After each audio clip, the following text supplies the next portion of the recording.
If I were the devil, if I were the prince of darkness, I'd want to engulf the whole world in darkness, and I'd have 1/3 of its real estate and 4/5 of its population, but I wouldn't be happy until I had seized the ripest apple on the tree.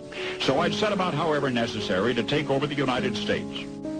I'd subvert the churches first. I'd begin with a campaign of whispers. With the wisdom of a serpent, I would whisper to you as I whispered to Eve, do as you please. To the young, I would whisper that the Bible is a myth. I would convince them that man created God instead of the other way around. I would confide that what's bad is good and what's good is square. I would teach to pray after me, Our Father, which art in Washington.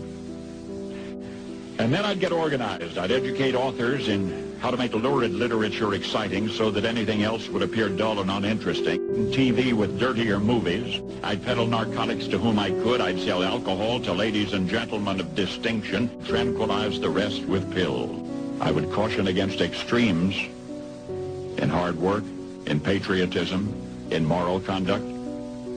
I would convince the young that marriage is old-fashioned, that swinging is more fun, that what you see on TV is the way to be. If I were the devil, I'd soon have families at war with themselves, churches at war with themselves, and nations at war with themselves, until each in its turn was consumed. I'd have mesmerizing media fanning the flames.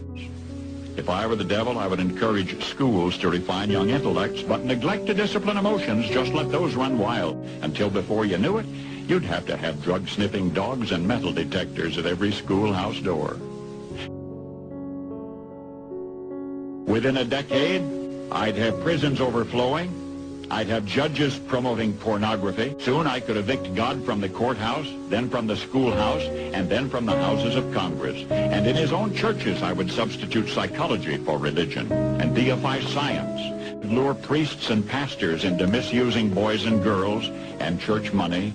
If I were the devil, I'd make the symbol of Easter an egg and the symbol of Christmas a bottle. If I were the devil, I'd take from those who have and give to those who wanted until I had killed the incentive of the ambitious. And what'll you bet? I couldn't get whole states to promote gambling as the way to get rich. In other words, if I were the devil, I'd just keep right on doing what he's doing.